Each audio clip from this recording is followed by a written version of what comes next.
শাখা কর্তৃক আয়োজিত 2024-25 সেশনের বিজনেস ফ্যাকাল্টির শিক্ষার্থীদেরকে নিয়ে আজকের ক্যারিয়ার গাইডলাইন প্রোগ্রাম উপস্থিত। আজকের অনুষ্ঠানের সভাপতি বাংলাদেশ ইসলামী ছাত্র শিবির ঢাকা বিশ্ববিদ্যালয় শাখার সংগ্রামী সভাপতি, ঢাকা বিশ্ববিদ্যালয় কেন্দ্রীয় ছাত্র সংসদ ডাকসুর জিএস এস এম ফরহাদ। উপস্থিত আজকের অনুষ্ঠানের প্রধান অতিথি বাংলাদেশ ইসলামী ছাত্র শিবিরের কেন্দ্রীয় সভাপতি ছাত্রনেতা জাহিদুল ইসলাম। উপস্থিত অন্যান্য অতিথিবৃন্দ, উপস্থিত প্রিয় শিক্ষার্থী ভাই এবং বোনেরা, আসসালামু আলাইকুম ওয়া রাহমাতুল্লাহি ওয়া বারাকাতুহু। সবাইকে আন্তরিক মোবারকবাদ জ্ঞাপন করছি। ব্যস্ততার মাঝে আপনারা ইসলামী ছাত্র শিবিরের এই অসাধারণ আয়োজনে এসেছেন এবং একই সাথে ইসলামী ছাত্র শিবিরকে ধন্যবাদ জানাচ্ছি।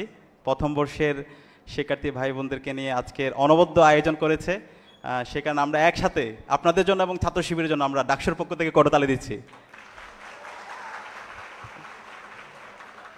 আমি যাদের সামনে দাঁড়িয়ে কথা বলছি, আগামীর বাংলাদেশ আপনারাই। আমি দেখতে পাচ্ছি আজকে এখানে যারা আছে, এখান থেকে আগামীর বাংলাদেশের, শুধু বাংলাদেশ না, সারা বিশ্বের বড় বড় উদ্যোক্তা তৈরি হবে ইনশাআল্লাহ। এখান থেকে সারা বিশ্বের বড় বড় ব্যবসায়ীরা তৈরি হবে।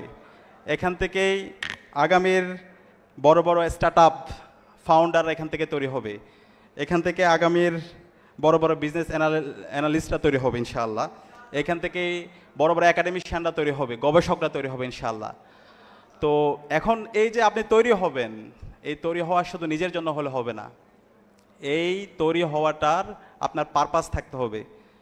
ধরেন আপনার পারপাসটা এমন হলো যে আমি ব্যবসায়ী হব, উদ্যোক্তা হব, এবং এই উদ্যোক্তা হয়ে আমি বাড়ি করব, গাড়ি করব, গুলশানে ফ্ল্যাট কিনবো, এরপর হচ্ছে আমেরিকাতে অথবা হচ্ছে কানাডাতে আমি সেটেল হব। এই যদি আপনার নিয়ত থাকে, তাহলে আপনি ব্যবসায়ী হন, উদ্যোক্তা হন, যাই হন, এটা হওয়ার মাধ্যমে এই মানবতার মুক্তি হবে না, এই জাতির মুক্তি হবে না। আমরা বিগত ফেসিবাদে আমরা দেখতে পেয়েছি এই ধরনের বড় বড় ব্যবসায়ী হয়েছে। দরবেশ বাবারা চিনেন না, যে আজকে দেশ থেকে পালাইছে, বড় ব্যবসায়ী ছিল, হাজার হাজার কোটি টাকা লোপাট করছে, তাদের মাকসাদটা কিন্তু এটাই ছিল। কিন্তু এই ধরনের উদ্দেশ্য থাকলে হবে না, আপনার মূল উদ্দেশ্য থাকবে এই অঞ্চলের মানুষের মুক্তির জন্য কাজ করা। যে কাজটা ইসলামী ছাত্র শিবিরের প্রতিষ্ঠাতা সভাপতি শহীদ মীর কাসেম আলী করেছিল। ওনার নাম কি আপনারা জানেন? শহীদ মীর কাসেম আলী সম্পর্কে একটু জানবেন। তিনি ইসলামী ছাত্র শিবিরকে প্রতিষ্ঠা করেছেন। ছাত্র শিবির প্রতিষ্ঠা করার পরে সারা দেশব্যাপী ছাত্র শিবিরকে ছড়িয়ে দিয়েছেন। এরপর অসংখ্য প্রতিষ্ঠান তিনি করেছেন। সারাটা জীবন তিনি মানবতার জন্য, এই অঞ্চলের মানুষের জন্য, সারা বিশ্বের জন্য তারা কাজ করে গিয়েছেন।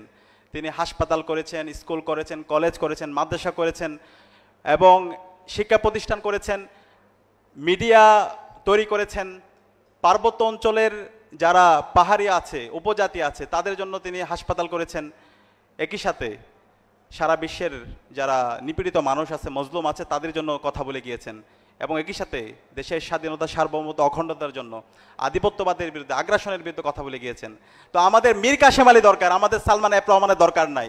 আমি বিশ্বাস করি আমাদের সামনে এখানে যারা আছে, তাদের মধ্য থেকেই শহীদ মীর কাসেম আলীদের মতো উদ্যোক্তা তৈরি হবে এবং তারা এই অঞ্চলের মানুষের মুক্তির জন্য তারা কাজ করে যাবে।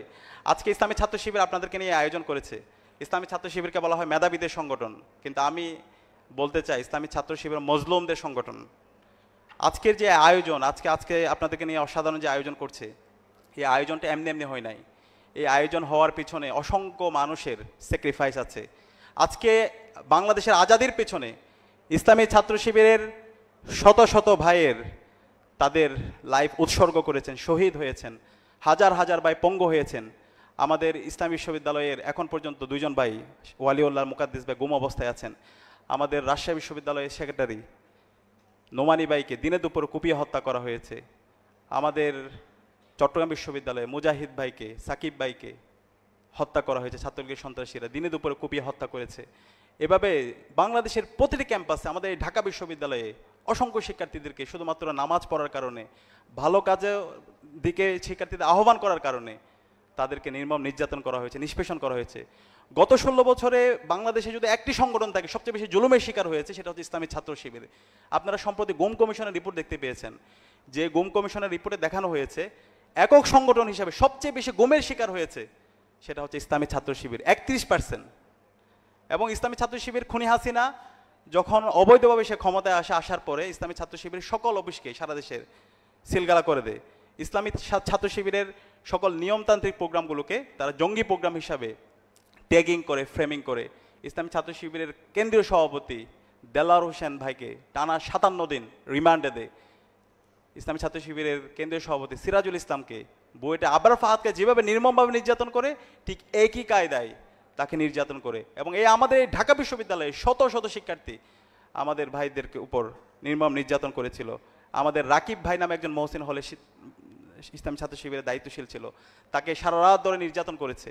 নির্যাতন করার পরে তাকে 4 তালা থেকে ফেলে দেওয়া হয়েছে। তারপর হামাগুড়ি দিয়ে যখন সে পানি চাচ্ছিল তখন ছাত্রলীগের সন্ত্রাসীরা বলছো তুই প্রস্রাব খা। এইভাবে আমাদের হাজার হাজার ভাইদেরকে নির্মম নির্যাতন করেছে, নিষ্পেষণ করেছে। আজকে এই জুলাই বিপ্লবের মাধ্যমে, আমাদের শহীদদের আত্মত্যাগের মাধ্যমে, আমাদের 2000 ভাই বোনের শাহাদাত, 40,000 ভাই বোনের পঙ্গু হওয়ার মাধ্যমে আজকে আমরা আজাদি পেয়েছি, আমরা নতুন বাংলাদেশ পেয়েছি। এবং ইসলামী ছাত্র শিবির আজকে আপনাদের সামনে দাঁড়াতে পেরেছে। ঢাকা বিশ্ববিদ্যালয় টিএসসিতে আজকে অসাধারণ ক্যারিয়ার সেমিনার আয়োজন করতে পেরেছে। ইসলামী ছাত্র শিবির প্রতিষ্ঠার পর থেকে এই ধরনের এই ক্যারিয়ার সেশন ইসলামী ছাত্র শিবির তরুণদেরকে নিয়ে এই ধরনের আয়োজন করে আসছে। কিন্তু বিগত ফেসিবাদী আমলে ছাত্র শিবিরের এই নিয়মতান্ত্রিক কাজগুলোকে জাতির সামনে হাজির করতে দেওয়া হয়নি। তো আজকে আমরা এই আয়োজন করছি, বিগত সময়ে আমরা করেছিলাম, কিন্তু এভাবে ঘোষণা দিয়ে বিশ্ববিদ্যালয়গুলোতে আমাদের করার সেই স্পেসটা দেওয়া হয় নাই। ইসলামী ছাত্র শিবিরকে হত্যাযোগ্য করা হয়েছিল। তো আজকে বিপ্লব পরবর্তী ইসলামী ছাত্র শিবির দেখিয়েছে বাংলাদেশের রাজনীতি কেমন হওয়া উচিত। এবং আমরা স্পষ্ট ভাষায় বলতে চাই, বাংলাদেশে আর মাসল পলিটিক্স চলবে না, চাঁদাবাজি টেন্ডারবাজি রাজনীতি চলবে না, গণরম গ্যাস্ট্রমের কালচার চলবে না। আমাদের এই রাজনীতি হবে ওয়েলফেয়ার অ্যান্ড পলিসি সেন্ট্রিক রাজনীতি, যে রাজনীতির মাধ্যমে আগামীর সৎ দক্ষ আদর্শ দেশপ্রেমিক নাগরিক তৈরি হবে, যারা বাংলাদেশের স্বাধীনতা সার্বভৌমত্ব অখণ্ডতার জন্য কথা বলবে, যারা ইনসাফের পক্ষে কথা বলবে, যারা সত্যকে সত্য বলবে। আমি আশা রাখবো বিজনেস ফ্যাকাল্টি যে শিক্ষার্থীরা আছে তারা ইনশাল্লাহ সবাইকে সাথে নিয়ে শহীদদের আকাঙ্ক্ষাকে ধারণ করে আগামীর বাংলাদেশ বিনির্মাণে তারা গুরুত্বপূর্ণ ভূমিকা পালন করবে। এবং আমি আজকে যারা উপস্থিত হয়েছেন আপনাদের সবার জন্য অনেক অনেক দোয়া এবং শুভকামনা জ্ঞাপন করে এবং ইসলামী ছাত্র শিবিরকে অসাধারণ আয়োজন করার জন্য আবারও ধন্যবাদ জানিয়ে আমি আমার কথা এখানে শেষ করছি। আসসালামু আলাইকুম রহমতুল্লাহ।